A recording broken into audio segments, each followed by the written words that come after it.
ये जो केसेस बने हैं ये सारे उनकी अपनी हुकूमत के दौरान बने हैं और उनके अपने मुंतखब चेयरमैन नैब, वो जो साबिक चेयरमैन नैब थे, उनके दौर में बने हैं। जो चौधरी कमरुज़्ज़मान इनके ख़ास थे और इन पे बल्कि उन्होंने बहुत सारी रेफरेंसेस और केसेस को ख़राब कर दिया इनके हक़ में। उनने जो शवाहिद और सबूत और उन सब को और सारी रेफरेंसेस को टेढ़ा मेढ़ा करने की कोशिश की है चौधरी कमरुज़्ज़मान ने, जो शरीफ ख़ानदान के ख़िलाफ़ केसेस थे। वरना इनके ख़िलाफ़ तो मुकदमात बड़े साफ़ और सीधे सादे थे। पहला केस था एवनफील्ड अपार्टमेंट्स का, उसमें ये तस्लीम करते हैं ये हैं वो सबूत सारे। उसके बाद इस्तग़ासे को साबित करने की क्या ज़रूरत है। दूसरा अज़ीज़िया स्टील मिल, उसमें जो कुछ उन्होंने फ्लोर ऑफ द हाउस पे रिकॉर्डेड तकरीर में बतौर वज़ीर आज़म कहा है, उससे ही मुनहरफ हो रहे हैं मियाँ नवाज़ शरीफ। तो उसमें किसी का क्या है, वो तो सज़ा उनको होनी चाहिए थी और मेरा ख्याल है हो जाएगी, क्योंकि उनकी अपना एतराफ़ है। और अब वो आर्टिकल 66 पे इन्हिसार कर रहे हैं कि आर्टिकल 66 बुनियादी तौर पे उनका कहना आर्टिकल 66 पे इन्हिसार का मकसद ये है कि जो मैंने असेंबली में कहा था वो झूठ कहा था और उसको झूठ वहाँ बोलने पे इस्तिस्ना है आर्टिकल 66 के तहत। हालांकि ऐसी बात नहीं है।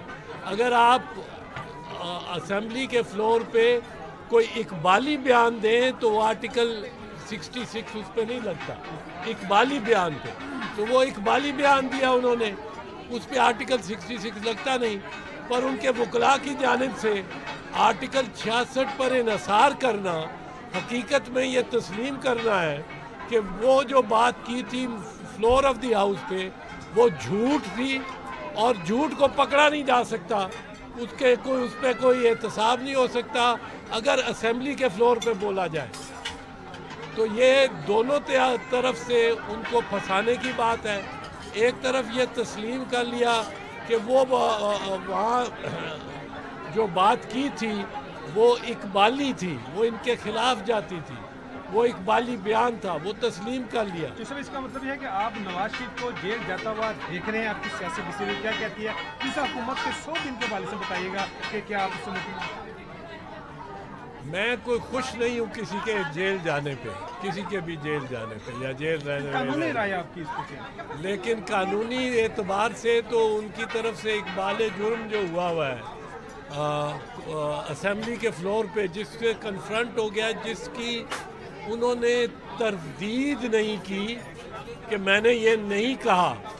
उन्होंने कहा मैंने जो कहा वहाँ कहा, वो अगर झूठ भी था तो आर्टिकल 66 के तहत उस झूठ पे कोई कार्रवाई नहीं हो सकती।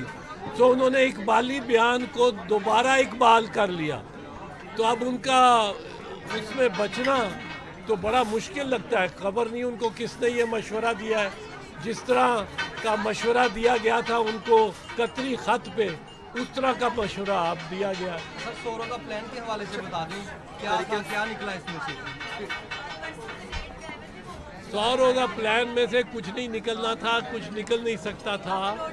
जब तहरीक इंसाफ की सेनेट में अक्सरियत ही नहीं है और वो कोई कानून साजी कर ही नहीं सकती, तो 100 रोज़ा 100 दिन में वो क्या कर सकता था, कुछ भी नहीं कर सकते थे।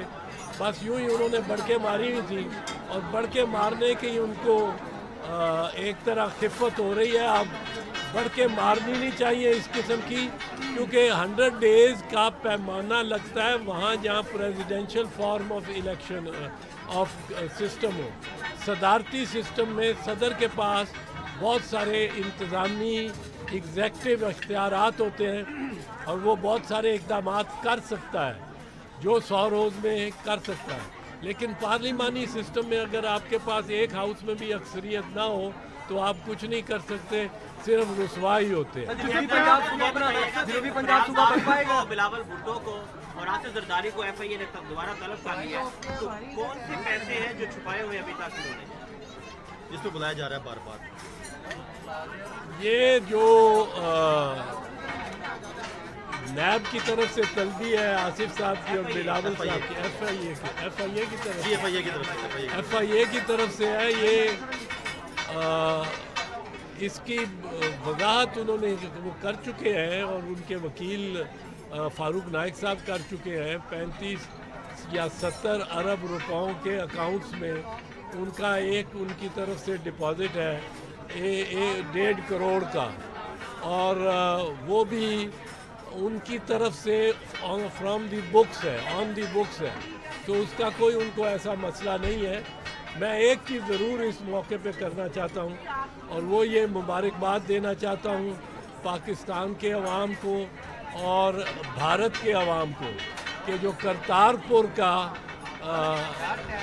جو بارڈر پہ گردوارہ صاحب کرتارپور ہے, وہ ہندوستان کے سکھوں کے لیے بارڈر ویزا فری اس تک رسائی کی دی گئی ہے, اور بھارتی حکومت, مودی حکومت اس پہ اب بڑی بیک فٹ پہ ہوئی بھی ہے, کیونکہ ہمارے سکھ بھائی اور بہنیں وہ بہت خوش ہیں, وہ وہاں آنا چاہتے ہیں, اور ان کے لیے یہ ویزا فری معاملہ رسائی وہاں تک کرنی بہت اچھی ہے. ان کے وزراء کو دعوت دینی, سشما سوراج کو دعوت دینی بھی شاہ محمود قریشی کا ایک بڑا اچھا اقدام تھا, جس پہ صبح کی ہندوستان کی ہی ہوئی ہے.